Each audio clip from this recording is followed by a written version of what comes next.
you've got some chatter out there, and that's fine. We've got people looking at cell phones, but I want to ask you, please. We have the next speaker coming up, very brave for sharing her story. You've heard the science, you've heard the what if, you've heard a lot of things so far. But what you're going to hear next is a story that actually happened and how it affected not just one person, but a lot of people. And a lot of people close to this community. So please give your undivided attention to Jessica Beer.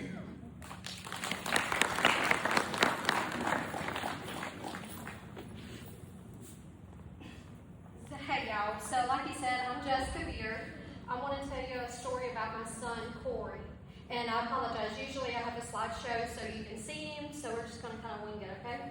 So, Corey was 19 when we first found out that he had a problem, but I want to tell you a little bit about before that. So Corey went to Buford School, so he went to Buford Child Development Center, middle school, elementary school, high school, and then he did graduate from Andrew Jackson. So he's definitely from this community.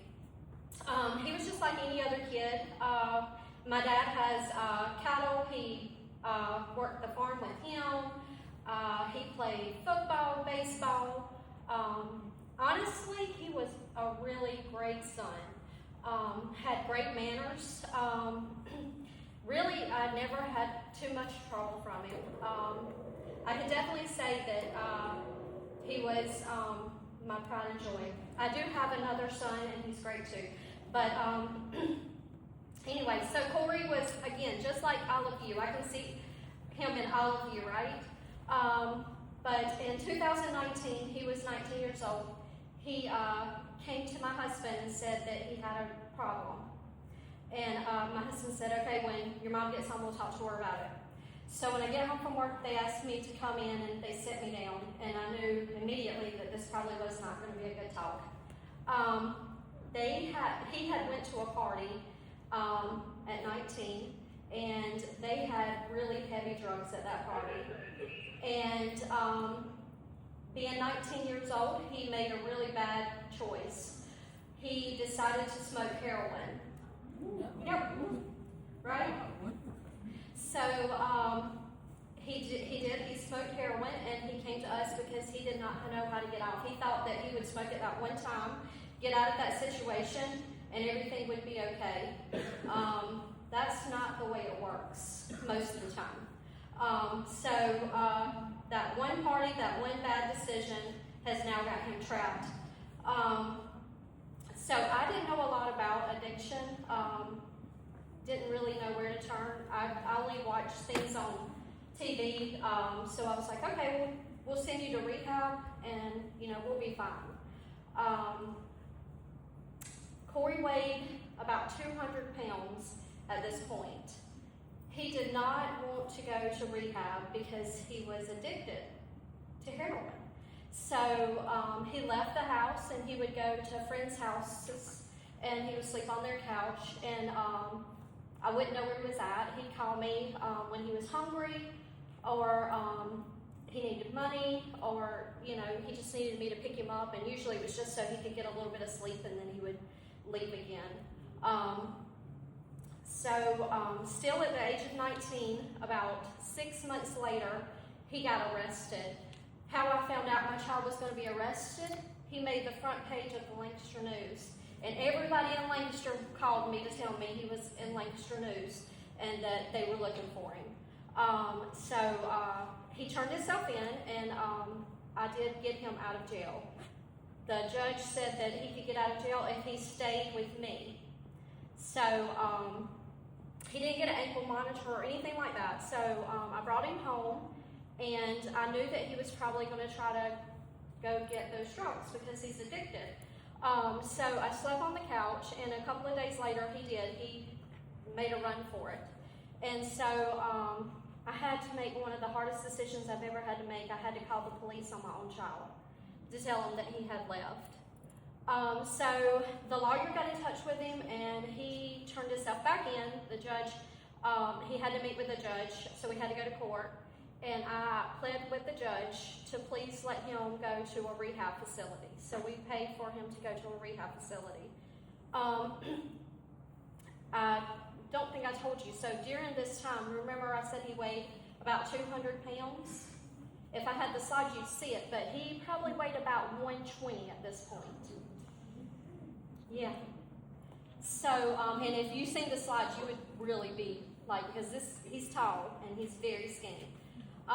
So he gets to rehab and he does really good, and he ends up staying in rehab for the whole 45-day program. Then we went to a sober living house, and from the sober living house, he stayed for about 6 more months, and after that, he relapsed. And from that point on, we went in and out of jail, in and out of sober living houses, in and out of rehabs. And I will tell you, I don't know if your parents have it, but we've spent about $60,000 to $70,000 on rehabs and sober living houses. That's a lot of money for your parents, and your parents will do anything to try to save you. And this is all from one bad decision. They were talking about you being impaired and driving. He has been, actually, we have been contacted by the police because they found him at a stoplight completely unconscious. And they had to give him Narcan because he had overdosed. So, like I said, this continued in and out. And then in 2022, we got a call. He was in Boone. I had sent him to a rehab in Boone. And his friend had contacted my mom on Facebook. I don't have Facebook, I do know. But anyway, that he was going to the hospital, that he didn't look very good.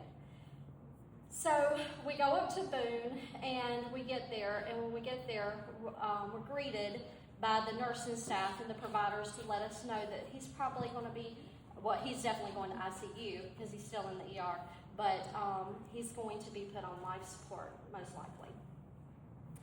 So we do get up to ICU, and they do not put him on life support in Boone. They transfer him to Pineville because he's so sick from drug use. He didn't overdose. It's just from drug use that he has made his body so sick and so weak that they couldn't take care of him. So he had to go to Pineville. So from Pineville, he ended up being put on life support twice. And he got off of life support, and he ended up getting to go home. And when I say home, he did not come back to Lancaster. Remember, I told you he was such a good son, that he told our family friend that had went to see him in the hospital that he wasn't going to go home because he couldn't see his mama cry anymore. He couldn't stand to break her heart anymore. So he gave up the comfort of knowing that he could come home, be fed, just that comfort of having his family, because he didn't want to see us hurt anymore. He has a baby brother that adored him, and he hurt. It really hurts the entire family, is what I'm telling you. It takes one bad decision, one mistake. So he leaves and he goes to Boone, and from Boone, we went to see him about 2 weeks later. Just wanted to make sure he was okay. And I get there and I know immediately. So he stays in the hospital. I forgot to tell you this. So he stays in the hospital for about 3 months. So he was really lucky to still be alive. I'm going to be honest with you. I did not think. In fact, I had a provider tell me when they put him on life support to go home and make his funeral arrangements. So he was really lucky to still be alive. So about 2 weeks later, I go and I see him, and he is. I could tell that he was not doing very well. And, I often say that a mother's only as happy as their saddest child. So I left, not really wanting to leave my baby there. But, I had to go, so I did leave him. And I would say about 2 weeks after that, I get a call at about 3 o'clock in the morning, which is not unusual for my house because, remember, he's 19 and we're going to be going through this, and he's 22 at this point. and he says, Mama, I'm in jail. Can you come get me? And I really have never left him in jail. And I said, nope, no, baby, I can't come get you. And I can hear him saying it. He said, oh, man, really? And I said, yeah, really, I'm not coming to get you. And he said, okay, good night, I love you. And I said, I love you too. And this is in October. And we go every other weekend to see him. He gets to celebrate Christmas, Thanksgiving in jail, Christmas in jail. His birthday's in January. He gets to celebrate his 23rd birthday in jail. And then I so often would go to his court hearings, and remember how I told you I spent $60,000 to $70,000 getting him in rehab? So I would usually go and I'd speak with the judge and I'd say, I'll pay out of pocket if you'll just let me get him and take him to rehab. And I think Corey was just really, really tired. And so he had a court date, March the 7th. And the judge, I was not there because he didn't tell me. And the judge said, okay, I'm going to release you from jail. And he releases him from jail. And on March the 14th, my youngest son calls me a little bit after 5, and I was still at work. And he says, Mama, the police are here, and they're looking for you. Well, only one thing would they be looking for me for, because the police don't come to my house looking for me. They've been to my house plenty of times looking for Corey, but never for me. So I immediately knew something had happened to Corey. I get home, and when I get home, that's when I found out that he had overdosed and passed away. So if I had my slide, I would show you. His headstone says March the 14th, but he actually passed away on March the 13th. The reason why his headstone says March the 14th is because his friends left him in that bed for a whole day before they reported him. So we obviously put the wrong date on his headstone. I didn't find that out until later. But he lost his life from one mistake, one party, just not thinking through the consequences of doing one bad decision. So my thoughts and my prayers for all of you, that before you do something that really makes you feel that this is probably not the right thing to do, that you'll sit back and think of the consequences. Not only does it affect you and your life, but it's going to affect the ones you love the most. See, I mean, you know, Corey's gone, and obviously I will miss him until I die. But it doesn't just affect Corey, and it didn't just affect me. It affected my entire family. It affected everybody that he tried so hard to shield from this. And, you know, your parents all love you. And if it's not your parents, then it's your grandparents or your aunts and uncles. There's somebody out there to make the right decision for. And I just pray that you'll make the right decisions and that you'll really think through what you're doing before you do it.